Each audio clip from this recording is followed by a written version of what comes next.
অনেক দিন পর সকালের নাস্তায় রুটি বানাচ্ছি আর সেই সাথে থাকছে দুপুরের রান্না বান্না। আশা করছি পুরো ভিডিওটা দেখবেন। হ্যালো ভিউয়ার্স, আসসালামু আলাইকুম।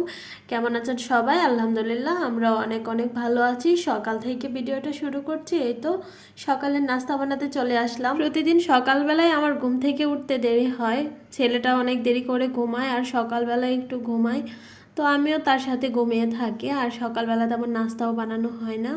তো তাই ভাবলাম অনেক দিন থেকেই তো রুটি বানানো হয় না, তো সকালবেলা আজকে অনেক তাড়াতাড়ি উঠেছি, 7টার দিকে উঠে আমি রুটি বানাচ্ছি। আজকে পরোটা বানাবো, 3টা পরোটা বানিয়েছি আর আজকে পরোটাগুলো একটু বড় বড় করেই বানিয়েছি। আপনাদের ভাইয়া দুটো খাবে আর আমি একটা খাবো। আর সেই সাথে থাকছে একটা ডিম ভাজা, কালকের সবজি ভাজা আছে, তা দিয়ে আমাদের নাস্তা হয়ে যাবে।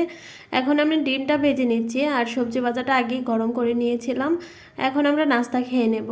এই যে আমাদের সকালের নাস্তা রেডি। সকালের নাস্তা খেয়ে আমি দুপুরের রান্নাটা করব আর কি। তো ছেলেটা যেহেতু ঘুমোচ্ছে তাই আমি ভাবছি যে টুকটাক যে কাজগুলো আছে সেগুলো আমি করে নেব। আপনাদের ভাইয়াকে জিজ্ঞেস করেছিলাম যে আজকে দুপুরবেলা কি রান্না করব, তো সে বলছে মুরগির মাংস রান্না করো আর পাতলার ডাল। পাতলার ডালটা বরাবরই ওর পছন্দ, অনেক দিন যাবতই ডাল রান্না করা হচ্ছে না। তো ভাবলাম আচ্ছা ঠিক আছে, তো রান্না করবো। মুরগির মাংসটা কিন্তু আমি আগেই ভিজিয়ে রেখেছি, বাসায় চাল শেষ হয়ে গেছে, তো আপনাদের ভাইয়া চাল নিয়ে আসছে। আর বাপা পিঠা খাওয়ার জন্য নারিকেল গুড় সেগুলো নিয়ে আসছে। মাছ ধোয়ার জন্য লবণ ছিল না, তো মোটা লবণটা শেষ হয়ে গেছে, তো লবণটা নিয়ে আসছে। আমি সেগুলোই গুছিয়ে নিচ্ছিলাম আর এইদিকে ডালটা বসিয়ে রেখেছিলাম।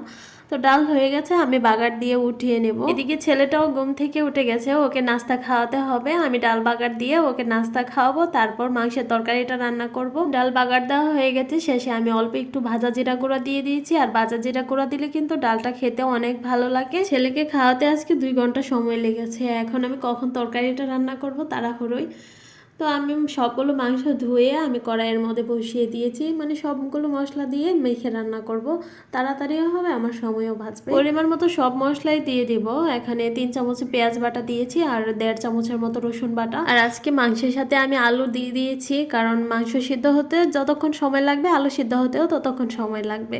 কারণ ব্রয়লার মুরগির মাংস কিন্তু রান্না করতে তত সময় লাগে না, তাড়াতাড়ি সেদ্ধ হয়ে যায়। তো এখন আমি সবগুলো মশলা দিয়ে নিচ্ছি, হলুদ, মরিচ, আর মরিচটা একটু বেশি দিয়েছি। ব্রয়লার মুরগিতে কিন্তু মরিচ দিলে ঝাল ঝাল হয়, ভালো লাগে খেতে। আর ধনিয়া গুঁড়ো, আদা, জিরা সব কিছু দিয়েছি। তবে আজকে আপনাদের ভাইয়াই মানা করেছিল যে গরম মশলার গুঁড়ো দিও না, শুধু তেজপাতা আর লং, দারুচিনি দিয়ে রান্না করে নিও।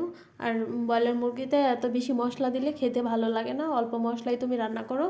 তো আমিও তার কথা মতোই যে আজকের দেখি কেমন লাগে মাংসটা রান্না করি। তো মাংসটাকে কতক্ষণ আমি হাই হিটে জাল করে নিয়েছিলাম, তারপরে অল্প আছে ভালো করে কষিয়ে নিয়েছি। আর এখন মাংসটা কিন্তু হয়ে গেছে, আমি অল্প একটু ঝোল দিয়ে নিয়েছি।